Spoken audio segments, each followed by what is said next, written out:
તો ચાલો આજે આપણે એક એવા વ્યક્તિત્વને સમજવાની કોશિશ કરીએ જે ખૂબ જ ઊંડું, ભાવનાત્મક અને ઘણીવાર જેને લોકો સમજી નથી શકતા. આ છે INFP, જેમને ધ ડ્રીમર એટલે કે સ્વપ્નદ્રષ્ટા તરીકે પણ ઓળખવામાં આવે છે. આની શરૂઆત ક્યાંથી કરીએ?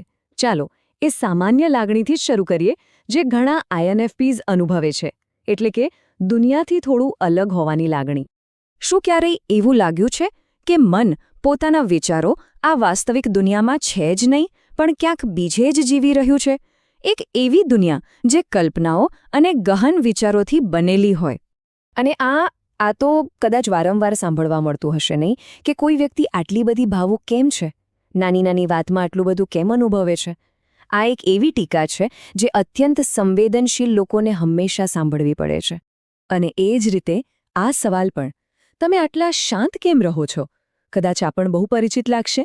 આ સીધો ઇશારો કરે છે એમના અંતર્મુખી સ્વભાવ તરફ, જેને દુનિયા મોટાભાગે સમજી નથી શકતી. આ બધી લાગણીઓનો સાર કદાચ આ એક જ વાક્યમાં છે કે જ્યારે કોઈ વ્યક્તિ ઊંડાણપૂર્વક વિચારે છે, ઊંડાણથી અનુભવે છે, ત્યારે એમને એકલતાનો અનુભવ થાય એ સ્વાભાવિક છે, કારણ કે એમને સમજનારા લોકો બહુ ઓછા હોય છે. તો આ બધી લાગણીઓ પાછળનું કારણ શું હોઈ શકે? ચાલો હવે એને એક માળખાથી સમજવાની કોશિશ કરીએ.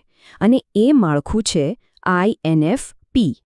NFP આ માત્ર 4 અક્ષરો નથી.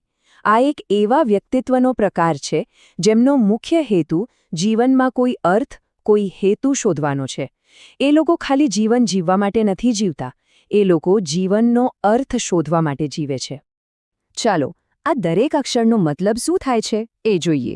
I એટલે કે ઇન્ટ્રોવર્ટ, એટલે કે એવા લોકો જેમને એકાંતમાંથી ઊર્જા મળે છે. N એટલે ઇન્ટ્યુશન, જેઓ ફક્ત હકીકતો નથી જોતા પણ એની પાછળનો અર્થ અને ભવિષ્યની શક્યતાઓ જુએ છે.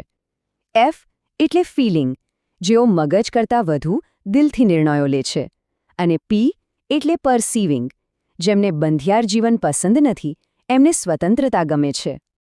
હવે એક બહુ જ રસપ્રદ ભાગ, આપણે એ ગેરમાન્યતાઓ વિશે વાત કરીશું જે INFPs વિશે ફેલાયેલી છે. ચાલો જોઈએ કે હકીકત શું છે. સૌથી મોટી ગેરસમજ, લોકો માને છે કે જે વધુ ભાવુક હોય એ નબળા હોય છે, પણ હકીકત એનાથી સાવ ઉલટી છે. પોતાની ઊંડી લાગણીઓને સમજવી અને એને સંભાળવી એ તો ભાવનાત્મક રીતે મજબૂત હોવાની નિશાની છે, નબળાઈ નહીં. INFPsને ઘણીવાર આળસુ કહી દેવામાં આવે છે. કેમ? કારણ કે એ એવા કામમાં રસ નથી લેતા જેમાં એમને કોઈ મતલબ કે અર્થ ન દેખાય. સત્ય એ છે કે તેઓ આળસુ નથી, પણ એમને પ્રેરણા માટે એક મજબૂત હેતુની જરૂર પડે છે. લોકો એવું પણ કહે છે કે આ લોકો તો પોતાની જ કલ્પનાની દુનિયામાં ખોયાયેલા રહે છે, પણ એ ફક્ત દિવા સ્વપ્ન નથી, એ તો એક વધુ સારા ભવિષ્યની અને નવી શક્યતાઓની કલ્પના કરવાની એક અદ્ભુત શક્તિ છે.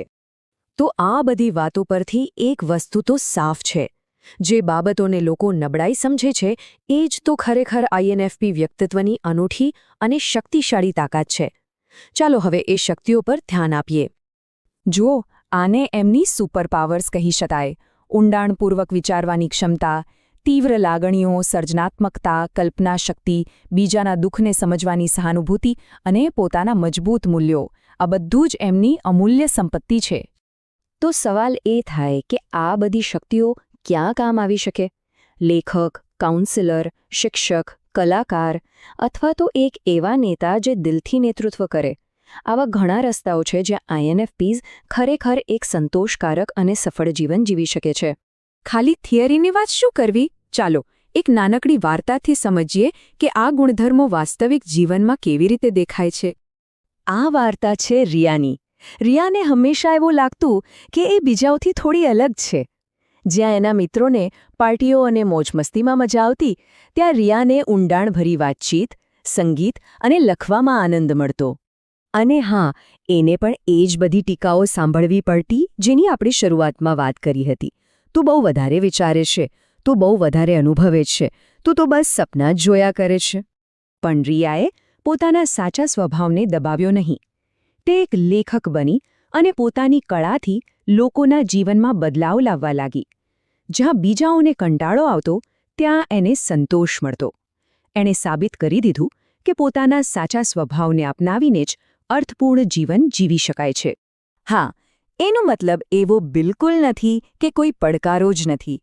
દરેક વ્યક્તિત્વની જેમ અહીં પણ છે. જેમ કે બહુ વધારે પડતું વિચારવું કે પછી વધુ પડતું આદર્શવાદી હોવું. પણ એનો ઉકેલ શું? સંતુલન. જેમ અહીં બતાવ્યું છે, સપનાની સાથે કામ કરવું જરૂરી છે અને દિલની સાથે થોડી શિસ્ત પણ. અને છેલ્લે આ એક વાત યાદ રાખવા જેવી છે, એકદમ શક્તિશાળી સંદેશ છે કે INFP વ્યક્તિત્વ ધરાવતા લોકો માટે બનાવટી જીવન જીવવું શક્ય નથી. એમના માટે પ્રામાણિક અને સાચું જીવન જીવવું અનિવાર્ય છે. ભલે એ રસ્તો ધીમો હોય, મુશ્કેલ હોય કે પછી બીજાઓથી સાવ અલગ જ કેમ ન હોય. તો અંતમાં એક સવાલ આપણી બધા માટે, વિચારવા જેવો સવાલ. શું એક સામાન્ય જીવન જીવવું વધુ સારું છે, જે સમાજને મંજૂર હોય? કે પછી એક એવું જીવન જે કદાચ અલગ હોય પણ અર્થ અને હેતુથી ભરેલું હોય? આ એક એવો સવાલ છે જેનો જવાબ દરેક વ્યક્તિએ પોતાની અંદર શોધવો પડે છે. એક કદમ વિકસિત ભારત કી ઓર.